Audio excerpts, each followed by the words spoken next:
My name is Lon Safko, co-author of the Social Media Bible, published by John Wiley & Sons, the most comprehensive book ever written on the subject of social media. And today we are here with Jody Gnant, and we are going to be talking about livecasting, community marketing, and we have another little bit of a social network surprise at the end of the conversation. So Jody, man, it's really great to have you here today.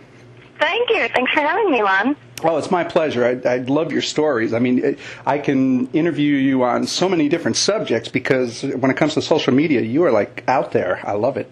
I'm out there. You're out there. You're doing it. So can you just, Jody, tell our listeners a little bit about your background, who you are, what you do, you know. Well, first and foremost, I consider myself to be a singer-songwriter. That's what I've wanted to do since I was 11 years old, and I kind of always knew that I was going to have to do it independently if I didn't want to compromise who I wanted to be as an artist.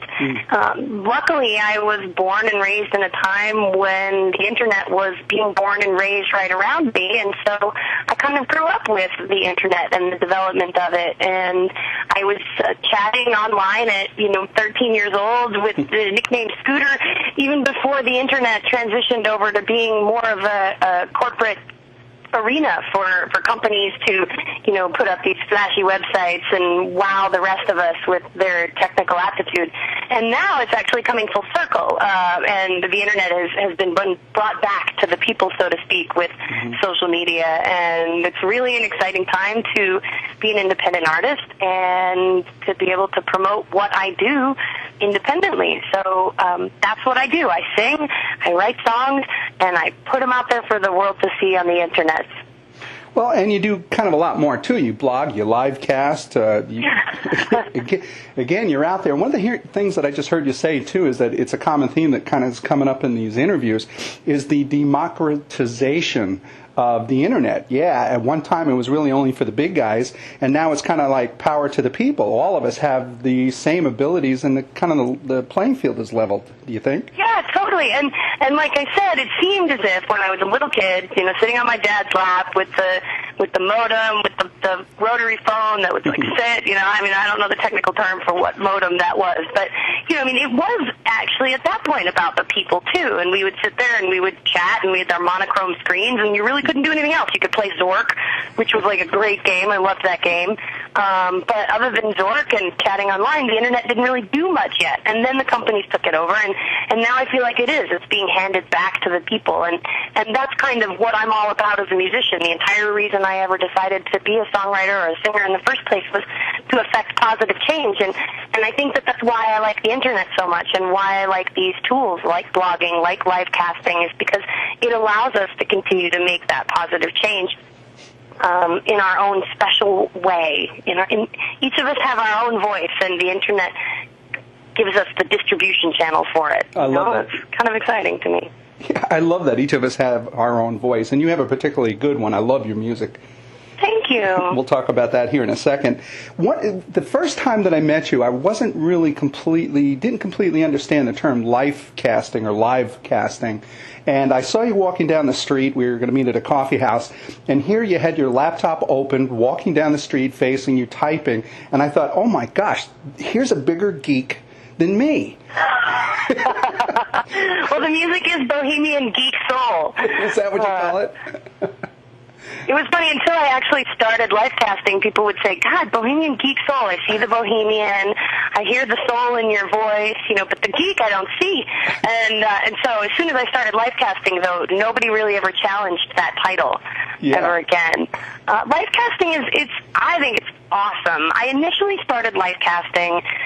Wikipedia explains it as a continual broadcast of a person's life through digital media. And basically, a lot of livecasters actually wear a camera and give the first-person perspective of what they see on an everyday basis, and so it's their livecast. But I wanted to use it as a promotional tool to launch the release of Pivot, which was the album that I had recorded and released as part of my One Red Paperclip trade. And so we decided that, we would just start broadcasting. We'd broadcast the recording of the record, the mixing of the record, the mastering, the printing, the rehearsing the band for the CD release party, and then we would broadcast the CD release party live on the internet with all these multi-cam systems, and then actually I was only going to do it for the 6 weeks leading up to the CD release party, but it dawned on me once I had the CD release party that, really this was becoming the world's longest documentary. It was the life and times of an independent singer-songwriter and the struggles that they go through. And so it actually became more of a journalistic process for me in capturing for posterity what I was trying to accomplish as an artist. And it actually, at some point became less of a promotional tool and more of something that was a personal mission for me to capture. And the fact that there were other people along for the ride was just so cool, because people could actually choose to get involved in the process in real time. If they wanted to affect how my music career was going, there was a chat right there, and they could do something about the fact that, I was lost in LA, and they would get on, Google, and they would figure out where I was, and they would say, go left on Wilshire, and so here I am having my own personal GPS, system on the internet. Or they could just sit back and watch the show. And what else dawned on me was that even though I had started using it as a promotional tool, was that without even knowing it, just in the way that we were handling the situation, we had started to create a community. Yeah. And so then all of a sudden there were hundreds of people that would just come by on a daily basis to get a smile. People have told me that, they were in the hospital coming out of a coma, and they genuinely didn't know how they were going to survive the next 7 weeks of a car accident, and they stumbled upon the Livecast. And the community is what helps them get through that time, and then they show me their scars, and, it's really humbling to know that what started out as a promotional tool ended up being a home and a community that still exists even without me. Right now I'm not livecasting on the internet, but there are 36 people on the chat befriending each other and talking about what they're going to do, in their life. And very humbling.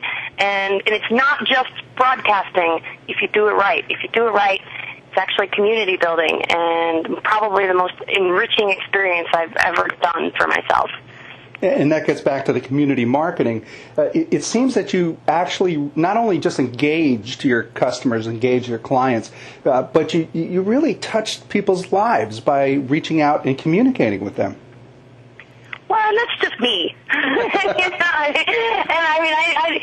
You can use community marketing toward whatever, and people see fit. But in my particular sense, it was interesting. Anonymous, E-Bombs World, rated the chat room on the second day that I was livecasting, and they actually rated Ustream, and it was a huge problem. The internet was rating Ustream, and there weren't all the moderation options that are available in the chat now, but it just really took over. And at that time, I just laughed it off, because, of course we all encounter trouble, and it's the big bad internet, and it's scary out there, and, so they're saying there's a van parked out of your house, outside your house, and do you have curtains, and do you have a dog, and saying some things in general that weren't so nice, taking physical features and making sure to point out the flaws. And I just laughed it off, and they asked me to do a barrel roll, and so I did a barrel roll, and next thing you know, the barrel roll's up on YouTube. But what actually ended up happening in that instance was they raided the chat room. They came on, and instead of being threatened by them, I embraced the silliness, I embraced the lulls, and what ended up happening is it gave me my initial audience. Yeah. And they held on for, probably a month. I had, 40, 50 people in my channel as of the second day. Wow. And it continually. And they held on long enough for an actual audience to grow and develop. And I think that was a huge part of that, was that from the get-go, the channel had an audience. Mm-hmm. And so there was something to pick up momentum from the beginning. And anybody that, wants to utilize community marketing, granted, you go through life inch by inch. You inch by inch life's a cinch, mile by mile life's a trial. But if when you're doing a community marketing project, if there's something to start with in terms of a community, or you're focusing on which community you're trying to build, I think it's obviously pivotal and integral to know or which community you're going after and how you want to affect them at the end of the day. Because what's interesting to me is that these lives are being affected. No longer am I just selling a product. You know, when I was Livecasting, my response to every single thing that came across my plate was being broadcast and analyzed and perhaps mimicked or copied or inspiring somebody else. And so, you know, as somebody who had kind of planned on being in the music business, the concept of living your life in the public eye was not completely foreign to me, but living it in such a way that every single thing you were doing could have an impact, whether it be negative or positive, on somebody's actual life. Wow. All of a sudden became a huge responsibility, even above and beyond the content that I was putting out musically. Wow, that's a lot of power to be able to influence people like that on a moment-by-moment basis. Well, sure. I mean, even if you think about trying a new product, you know, and I would try a new product live on the air, and somebody would see it either be really great or, you know, really bad, and I guarantee, I mean, it was, and what's really interesting, and I'm not trying to jump around here, but what's really interesting is, so I'm trying a new coffee maker, say, that, you know, was in the lobby of my apartment complex, and we would go out every morning. We'd go out and get this coffee, and because the Livecast also had a chat room attached to it, there was real-time feedback from people that were participating in the chat, and so you can actually count and monitor how many times a specific brand name is mentioned in the chat. Wow. And you can monitor what types of questions are being asked about your brand. You can monitor every time somebody says, hey, I bought this specific product because you tried it on your Livecast and you said it was good. And so you become a brand ambassador of sorts to every single brand that you pick up in your life. Wow. And the Livecast in that sense is a really powerful model, and I think brand integration in that sense you'll see a lot more of in the coming years in terms of what's being put out there on the internet and community marketing in general, where the community are actually the I don't want to say the celebrities, you know, but the community are actually the spokespeople, the brand ambassadors, and it becomes less about celebrities and more about trusted community members giving their thumbs up to. And we already see it now, but I think even more so as Livecasting and as citizen journalism become more of a valid form for the rest of the media world to pick up on and embrace, we'll see a lot more of that kind of integration into marketing in general. It's very powerful. I think, you know, if your friend told you to go see a movie because it was the best movie he's ever seen, you would go see that movie over, above and beyond Tom Cruise getting on the television and saying it's the best movie you've ever seen, because you have a bond with your friend, and you're 10 times more likely, I'm making that statistic up, but you're far more likely to go see that movie because your best friend told you to see it, as opposed to, you know, a celebrity. And I think in that sense, the marketing is going to be exponentially more powerful. And that's the wonderful stuff is I just heard you summarize almost the entire definition of this broad object that we call social media, about trusted networks, about user-generated content, about wisdom of the crowds, about influencing your customers. I mean, all of that kind of worked right into your entire Livecast. And just to kind of summarize for some of the people who don't really understand what Livecasting is, it's like the Truman Show with Jim Carrey, right? Like that movie? Yeah, except I actually did know I was being watched. But yes, I mean, every aspect of my life we broadcast on the internet. Even when it came down to sleeping, for the first 6 months, I had a laptop on the pillow next to me, and I literally broadcast myself sleeping. And that's strange. I'm not gonna lie, but again, I was really trying to document the journalistic process of what I was doing as an independent artist, and so because I was only getting 4 hours sleep a night, I felt that it was integral to the show. That's what it takes. 4 hours of sleep. I mean, all the rest of that work that you have to put in, that's what it takes to be successful. Right, and so I felt that, by people understanding that, like, okay, she's not sleeping at all, that it was a very integral part to the excitement of the story, you know? Yeah. And the interaction I thought was really interesting, because the first time again that we met, we're sitting at the coffee table and you had your laptop open facing you, and I really didn't know what was going on.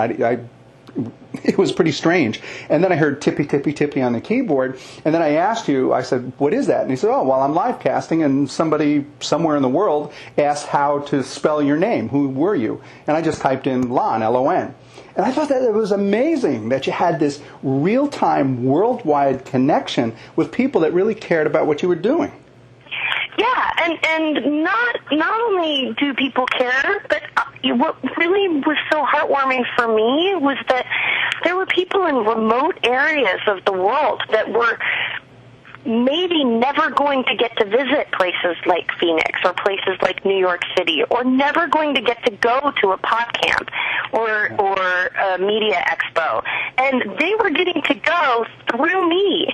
And if they had a question for somebody there, they could actually get it asked, because I was, essentially being their voice for them. And so we would say we are a legion, none of us are as powerful as all of us. And I really feel that it's, slogans like that we all embraced as part of a community that made us feel like none of us were as powerful as all of us, and that we do have a mission and we do have a purpose. And if the internet is responsible for bringing power and purpose and community back to our planet, how cool is that? It's technology and community, my two favorite things. What else is interesting too is that you mentioned that they asked you, how do you spell your name? And you said L-O-N. Well, what we would always do is, we were never a channel where we felt that other channels were competition. And I feel like that's a very important that's very important to embrace. Mm-hmm. That, the blogger next door is not your competition, or the vlogger next door is not your competition. And so you would come in and say, hi, my name's Lon, and then we would create a command for you in IRC, and, you would type @Lon, and then, your website would come up, and we would promote. We had hundreds and hundreds of commands where what was cool about that is people could say, well, if they were new to the chat, who is this girl? And you would type in @who, and they would say, Jody Gnant is a singer-songwriter that lives in Phoenix, Arizona. Or, who's this guy that Jody's talking to? And they would say, @Lon, and then, it would say, Lon is the most baddest man in social media, writing the social media Bible, and it's going to be a huge bestseller, and he's going to take everybody out to dinner when he's a bajillionaire. Hey, wait a minute. This is on tape now. This is being recorded. That's why I said it. I want you to take me out when you're a bajillionaire. And we all want drinks. Everybody that's given an interview, we want a party. You got a deal. When you're number one on the New York bestseller list, I'm negotiating a party for us. See, I love the way you do business.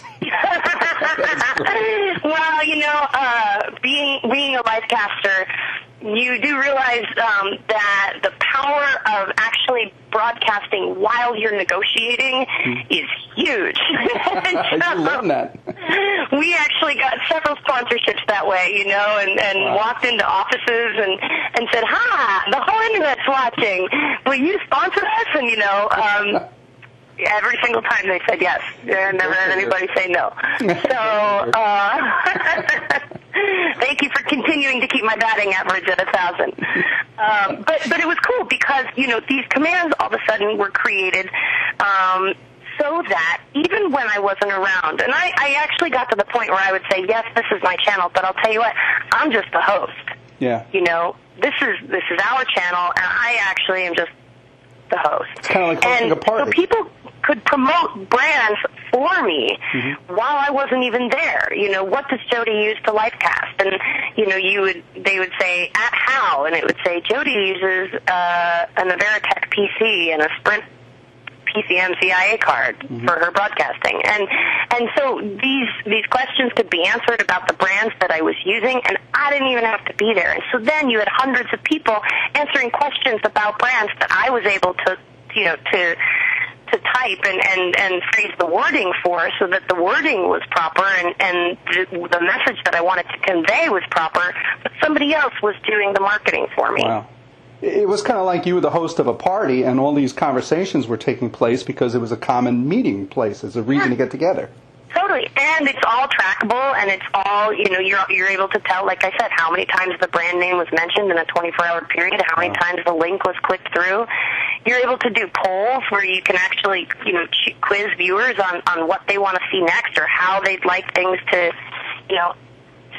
how they'd like to see a new product being developed. Even in terms of my songwriting, I was like, hey, do you like this line? Do you like this line?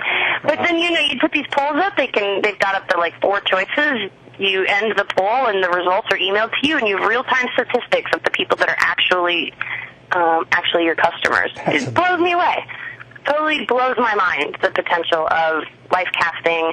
And I always say live web video is end game. That's it. And the user-generated content. When we first started doing the Social Media Bible, we went out to 1,000 people and we said, what would you like to see?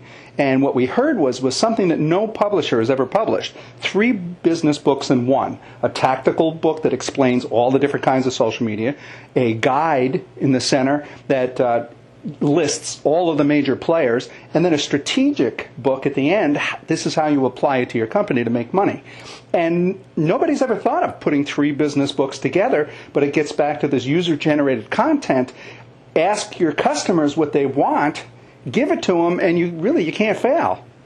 Well, it sounds like you've got all the testaments wrapped up into one Bible. Yeah, got my fingers crossed. This was 24 hours a day. Testify for you. You did this 24 hours a day, 7 days a week. How long were you able to pull this off? It sounds like a monumental task. Yeah, 24/7, I was able to do it 9 months. And then after about 9 months, I wanted to make it to a year, but after about 9 months, I had to take a few days off. Honestly, it was very, very hard. Yeah. It was probably the hardest thing I've ever done in my life. It was not the smartest thing for me to do physically. It was, really taxing. Mm-hmm. And it was a full-time job in and of itself. And, I think that people that are creating content on the internet and actually trying to make a living off of it, that's a full-time job in and of itself, and a full-time art form.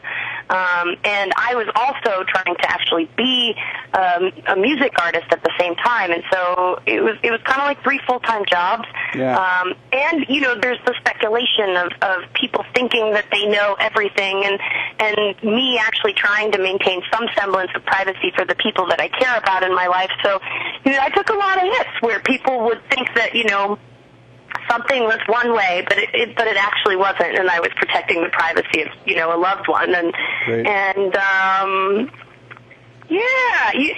I got some good advice from Moby this year, and he said, don't take yourself seriously, but take your music seriously. Yeah. And I think that could be said about any craft, including blogging and marketing, is that if you don't take yourself seriously but you take your craft seriously, you can't lose. And I just tried to keep that in mind at the end of the day when people were speculating at how long it had probably been since I had a boyfriend. Well, yeah, that of course is the next question. I mean, how do you smooch without everybody staring at you? Well, like I said, I was sleeping live on the internet. Yeah. So, yeah, and I had my monitor at full brightness because, here I'm like, no, they've got to be able to see. I didn't go as far as, the night vision cam. I thought that always looked very strange, but, it was an experience. That's a lot of responsibility. Yeah, because when this recording is over, I hit stop, hang up the phone, and I can go do whatever I want. Nobody's really paying any attention. And if you screwed up, you could edit it. That is it. You can't edit live life. And that's what I would always say is this is not a dress rehearsal, kids. This is life. And I think that's also what people loved about it was that there was the constant pressure to actually do well every moment because you knew that it was having an impact. And you also knew that even if I wasn't recording it, somebody else might be. Right. So, it's humbling. You wake up and your hair's all over the place, and you haven't had your coffee yet, and there's 45 people there wishing you good morning, and it's very humbling. But you know what? It was honestly the most enriching thing I've ever done, and I've met people through Livecasting that I'll know for the rest of my life, and it's created some of the richest relationships for me that I didn't even expect. Like I said, I thought it was a promotional tool, and it ended up being a community circle that I don't think is going to be going anywhere anytime soon. We're still building on it. That sounds like it changed your life? It totally did. Totally did. 9 months. Is that some kind of a record? Is there other people out there that are doing this? I don't think it's a record. I think it's a really long time. iJustine says that 1 month of life casting is like 6 months of real life. And I totally agree with her. It was, I had a camera on me 24/7. Yeah. And, so I don't think it's a record, and I'm still live casting. I'm just not doing it 24/7. Yeah. I am looking for more technology sponsors because I actually want to set up, multi-cam system, and I loved it, but I do want to have more control over it. And honestly, it wasn't actually the live casting that was hard for me. Being online all the time wasn't as hard as having to keep the technology up and running all the time. Let me ask you about that. I mean, you think about live casting. I mean, it seemed like you had it pretty well under control. You had your laptop, had an extra battery pack, you had your webcam, and then you had some software. Was the setting? I mean, if somebody wanted to go out and do some live casting, is it really technically difficult? Is it really expensive? No, God, no. No, I mean, you could just go get a Nokia N95 and get some service with AT&T, and you'd be done. You could get onto sites like Kite and just be done. Even like or you just laptops now, most of them have webcams. But I'll tell you what, when I started live casting, I was using a really old PC and an external webcam and my Sprint PCM-CIA card, and that was it. I eventually ended up downloading tools on the internet that were free, like Super Webcam, and integrated them into the fold so that I could use that technology to add things like sponsor logos and slideshows, or to bring in external video clips if I wanted to showcase something. But I mean, honestly, other than my bill every month for my phone or for my internet, I mean, that was it. So, no, it was not hard at all. But it was hard to keep the technology up and running. And so that means that, like, you go to a restaurant and you immediately look for the outlet. You know what I mean? And I know we've all been there at a Starbucks, but I mean, to live your life like that. So, okay, you're going out with friends to a bar, and all of a sudden you're holding a camera like a waitress, and you need to sit in a specific location, and your friends, you're like, hey, we just want to hang out at the bar, and I'm like, yeah, I know, but the internet's just gonna die if I don't plug them in. And they're like, what? And then you got to position. You got to position keeping it up 24/7, both technologically and just personally, it was quite the challenge. Actually, being broadcast was not the hard part for me. I always maintain that if somebody wanted to follow me around with a webcam, I'd be game to do it 24/7 any day of the week. But as long as I'm responsible for keeping the technology up all the time, it does become a little bit draining. Sure. and a little bit interfering in actually having a life. And that was one of the reasons I also had to quit, was that, it was all consuming for so long that, at some point I was like, I should call my credit card companies. They're probably wondering where I am. Well, that's kind of funny, because one time I was wondering where you were, whether you were in New York or Phoenix, because I wanted to invite you to the Enterprise Network presentation. And I thought, wait a minute, I don't have to call her. Let me just go check where you are. And that's also you were in your living room. Yeah, and that's actually funny, because I didn't have any issue with people in Portugal watching me and knowing where I was at every moment. But when people in my real life would, like, use it as a surveillance tool, it kind of always freaked me out. And not necessarily, the example you just cited, but, at my old apartment complex, when the security guards at the front desk realized that I was live casting from this laptop that I would bring out to the coffee machine every morning, then the concept of the security guard being able to watch me from 40 feet away in my apartment that got weird for me. It wasn't having thousands of strangers know my every move. It was the guy 40 feet away. That kind of creeped me out a little bit. And you couldn't, and you can't lie. And I'm not saying that people should lie or that I would lie, but everybody ignores a phone call from time to time. Of course. Or and so you're sitting there at your desk and your phone rings, and you can't not answer your phone because chances are good somebody's watching you ignore their phone call. Wow. And so, it would get to the point where, like, you actually didn't have the ability to say, you know what, I love Lon, he's a really nice guy, but I'm really in the middle of something, I'll call him back, because, you were, well, at least me, I was concerned for those people and their feelings, and I didn't want them to feel like they were being ignored, and, So it adds a whole new, element of accountability and what's the other word that I'm looking for? Just availability. Yeah. To anybody at any time. Never thought about that. Wow. Oh my God, it was awesome. I mean, it was just mind blowing for me to have all these new revelations in a short 9-month span. Wow. I really hate to change the subject, but there was something else that kind of happened to you that I actually, before your music and before your live casting, I learned about you as being part of this very bizarre process where a young guy from Canada had one red paperclip. And he set up a website, a blog, where he wanted to trade up. I'll trade you my paperclip for something that's worth a little bit more money, a little more value. And that through only 14 trades, he actually traded that paperclip for a house. And you were in the middle of this. Yeah, Kyle. He's so cool. Yeah. Kyle McDonald is actually, the reason I embraced social media from, when I did.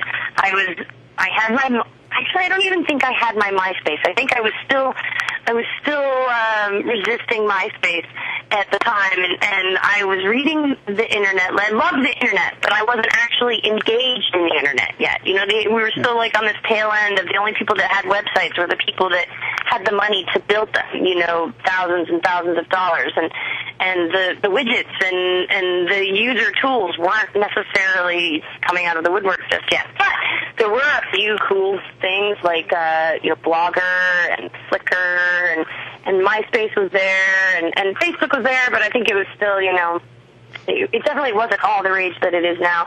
And but like Twitter wasn't up yet. I mean, do you remember life before Twitter? I don't, I don't. And so I was reading the newspaper online one night, and I read about this guy I read an article about cyber begging and how people were setting up accounts because their credit cards were behind and they wanted, donations for their credit cards to get paid. And then at the end of the article, there was a story about this guy who was not cyber begging, but he was actually trading up from one red paperclip to a house. And so that sounded interesting. I clicked on the link, and at that time, I think he had the Cintas box truck. So he had already traded a paperclip for a fish pen for a doorknob for, I think, a Coleman camping stove, Coleman camping stove for a generator for a Budweiser sign and a keg of beer, an empty keg of beer and an IOU, for a snowmobile, for a trip for two to Yak, British Columbia, for this Cintas box truck. And, and he was blogging about the entire journey from the very first trade, all across North America as he was making his trades and meeting these people. And so it was the kind of website that you wanted to go back to. And then the next thing that he had was one recording contract. Cha-ching. I died, I was like, I want to record another album, and I don't have the money to do it, so I started thinking, what do I have? And at the time, I owned a duplex, and I was living in one side, and I was renting out the other side. And I thought, you know what? I'll move out of the side I'm living in. I'll go live in my studio, and I'll offer up this side to Kyle. I'll offer him a year of free rent for this recording contract in Phoenix, Arizona. And he took it. Wow. And so I got recording time at one of the coolest recording studios, Metalworks, in Toronto, Canada. And that was the start of the record that is now called Pivot. Oh. And that's why there's a little red paper clip for the eye in Pivot when you see it on the album cover. And so he went on, and actually the girl that I was renting to next door looked at me and was like, well, why am I paying you rent, Jody, if Kyle, you're giving this to Kyle? So she asked her boss, she said, hey, will you trade with this guy so that I can have a year of free rent? And will you spend the day with this guy? And he was like, sure. And so her boss, she actually works at Cooperstown restaurant in Phoenix. And so the next thing he traded for was a day with Alice Cooper. And he made 3 more trades. And he ended up getting a house, free and clear, 1 year to the day that he put up the first paperclip on Craigslist. Is that the most amazing thing? And you were part Totally of it. Awesome. Totally awesome. What else is cool is that about the time that Kyle made his trade with me, he realized that in addition to getting his own goal, and Kyle actually always wanted to be a writer too, and so this book, this blog is now signed to a book deal, and this book is now out on for sale with Random House, and I think DreamWorks optioned it as a movie deal. So in addition to getting a house free and clear, Kyle's dreams of becoming a writer, published author, have come true. And about the time that he made his trade with me, he realized that in addition to his own dreams coming true, now he was starting to expect change for other people, like myself, who, were now getting to complete their album, or for Leslie, who was now getting to live for a year rent-free. I mean, what could she do with her life with no rent for an entire year? And then he traded that day with Alice Cooper for a Kiss snow globe, not because it was a good trade, but because the guy that wanted to make the trade had always wanted to be a commercial or a concert photographer.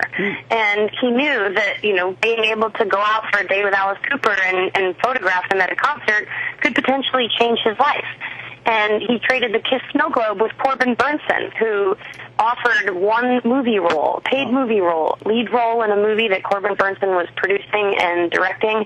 And so then all of a sudden, now somebody had the opportunity to fulfill their dream of becoming an actor. And that town of Saskatchewan, or that town of Kipling in Saskatchewan, said, that's a really great opportunity for one of our residents. And so they traded the house, which actually was a win for them too. The town of Kipling has, gotten great publicity from the deal, and so therefore changing the lives of the residents of that community, but also the life of one very special resident of that community who got his opportunity. He had wanted to be an actor his entire life, and he didn't know how he was going to get out of Kipling. How am I going to get out of Saskatchewan to get to Hollywood to be an actor? Well, guess what? It happened.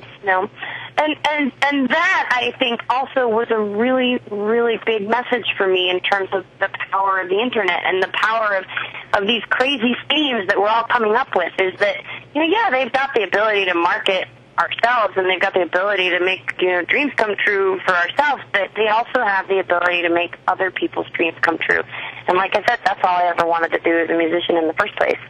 So, they just fit really well together. Yeah, OneRedPaperclip.com. I love it. Yeah, OneRedPaperclip.com to find out more information. I hate to wrap this up. I love talking with you. Can you tell our listeners where they can find out more information about you and Wild Eye Entertainment and your music? Just JodyGnant.com. JodyGnant. Okay. Gnant.com. And actually, you can buy the record on iTunes if you like iTunes. You can buy the album from me, and I'll sign it, and my mom will ship it. Or you can also just download all the tracks for free on my website. And, they're DRM free, and they're pod safe. And to me, piracy is not nearly as threatening as obscurity. Yeah. So I actually hope that people come out and listen to the music, because we poured our heart and soul into it. And if you like it, tell a friend, because it's free.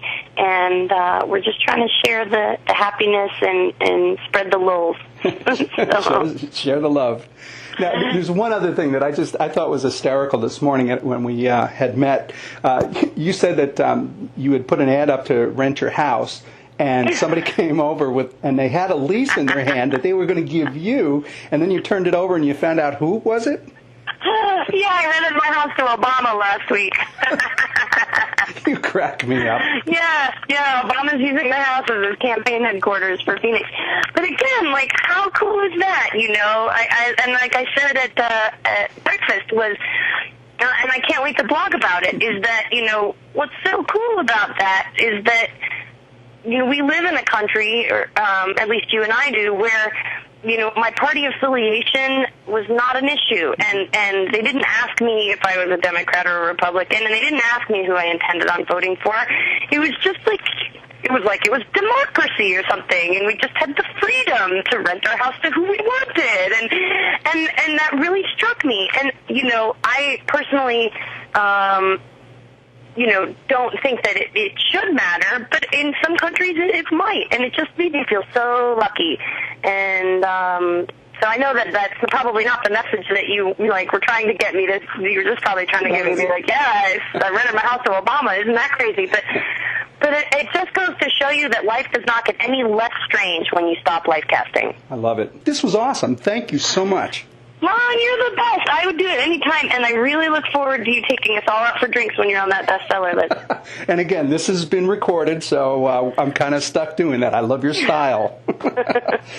Well, awesome. And hey, if I can do anything for you or anybody listening, please feel free to shoot me an email. I'm at jodygnant@gmail.com. Totally awesome. I'd really like to thank Jody Gnant for being here today and talking about all that incredible stuff. I can't, it's too numerous. Thank you, truly. Thank you. Yeah, anytime. Thank you for having me. Well, this has been Lon Safko, the co-author of the Social Media Bible. Be sure to check out our other valuable social media tactics, tools, and strategies that can be found at the Social Media Bible book or its companion website, www.thesocialmediabible.com. For more information about me, Lon Safko, please go to my website at www.lonsafko.com. And again, Jody, thank you so much for being here today. Anytime. Anything for you, Lon.